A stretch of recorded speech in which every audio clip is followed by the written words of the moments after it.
Greetings. Thank you guys for joining me tonight. Happy Sunday to everyone. This is Tequila, God's Purposeful Daughter. I'm coming to you tonight to complete the series or start the series on hypertension and how it affects the body and ways that we can prevent hypertension or either reverse hypertension if you've already been diagnosed with it. So, first and foremost, we're going to start off with scripture. We're going to come from our signature scripture, which is Romans 12:1 and 2. This is the NIV version. It says, therefore, I urge you, brothers and sisters, in view of God's mercy, to offer your bodies as a living sacrifice, holy and pleasing to God. This is your true and proper worship. Verse 2, do not conform to the pattern of this world, but be transformed by the renewing of your mind. Then you will be able to test and approve what God's will is, his good, pleasing, and perfect will. To God be the glory for the reading of the word. So now we're going to go ahead and we're going to start off with hypertension. But first, I want to define blood pressure. We're going to start off by defining what blood pressure is. What blood pressure is when it is a force of blood that pushes against the walls of the blood vessels as your heart pumps throughout the entire body. Isn't that amazing? That is so amazing. Just when you just think about that for a moment. Just think about that for a moment. Blood pressure is blood pushing against the walls of the blood vessels as your heart pumps throughout the whole body. Wow. God is amazing. He is so amazing. He is so amazing, I tell you. And one of the things that happens when the blood pressure rises, then we start to get into complications. And that's when it is defined as hypertension. Hypertension is it's classified as the silent killer because many people don't have any symptoms. And what happens with hypertension is what it does, it increases the pressure of blood that flows through the arteries. Think about that. It increases the blood that flows through the arteries. And so when this happens, damage to those arteries take place. Damage to the arteries take place, and some of the cells in the inner lining of those arteries also take place.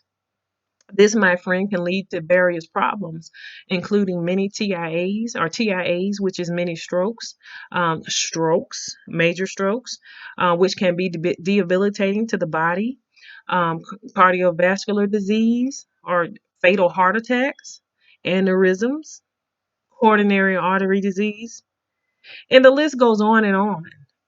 Hypertension can cause so many ailments to the body.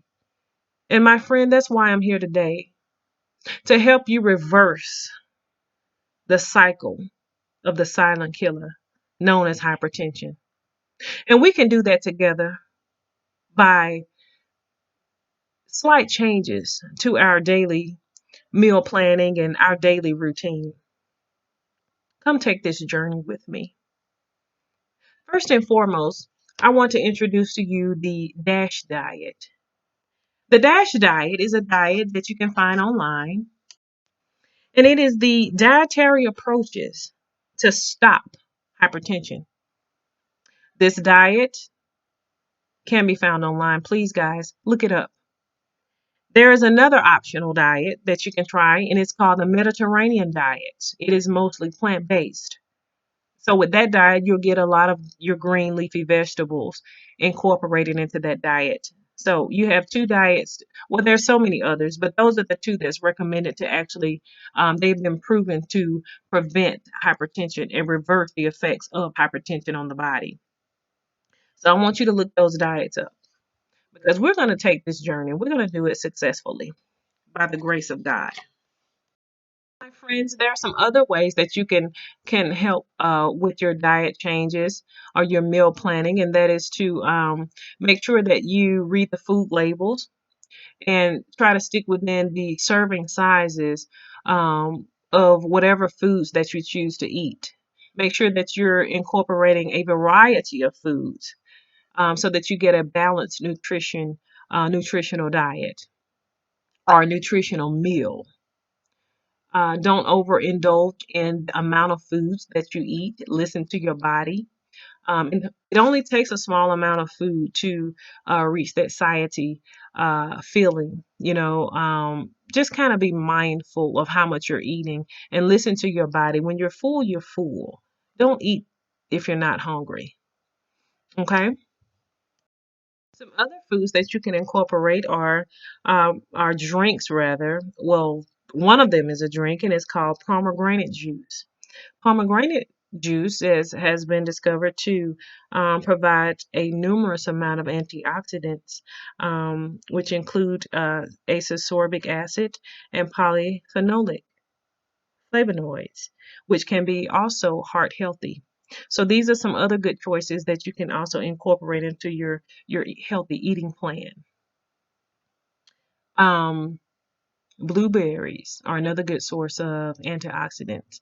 Matter of fact, that's one of my favorite fruits, blueberries. I love to uh, put some blueberries on top of my oatmeal and or just eat them plain. So there are so many selections that you have to uh, choose from in order to gain better health. And it starts with small changes over time, and you can achieve success. Just be serious about it. Okay, and some of the other things that I want to most definitely talk about, and that's exercising. Exercising is very, very important. You want to make sure that you get adequate exercise in at least 30 minutes a day. You may have to work your way up, but gradually get it in, whether it's a brisk walk or either a jog, or whether you want to just exercise in the privacy of your own home. With the pandemic out, I know most people don't want to go out and be around other people, even with the mask on. So you have to do what works for you. So Beachbody on demand, if you have that downloaded, you can also download a numerous amount of exercise programs that benefit you. So just look into some of those options so that you can get on this train and stay on the train so that your life will improve. And most importantly, guys, you want to also incorporate water into your diet. I'll try to include 64 ounces to up to a gallon. Water is life. Water is life, and I'm telling you, it makes an overall difference in how you feel throughout the day. It keeps you hydrated, and it helps also to detoxify the body. Like I mentioned to you in the introduction video, is that uh, I also incorporate fresh lemons into my water, and that is a natural detoxifier. And I try to do it every morning, and it makes a difference, in how I feel. So if you're going to do that, I would, in your own medication, I would suggest that you talk to your physician to ensure that they are okay with you trying lemon water into your diet, because when you incorporate natural remedies in your own medication, it can affect the results of that medication, or it can interact. So you want to be careful with that. Consult with your doctor. Okay. And my friends, I'm going to end there, and I want to leave you with this scripture, and we're going to resume next Sunday. So this scripture comes from Galatians 6 and 9. Again, this is the NIV version. Let us not become weary in well doing, for at the proper time we will reap a harvest if we do not give up. So keep that in mind, guys. I believe I'll read it one more time. Let me read it one more time. Let us not become weary in doing good, for at the proper time we will reap a harvest if we do not give up. So let us stay on course and remember what the mission is, and that's to gain overall better health and overcoming hypertension. We can do this together. All right. I love you guys, and I will see you all next Sunday. And blessings to you all.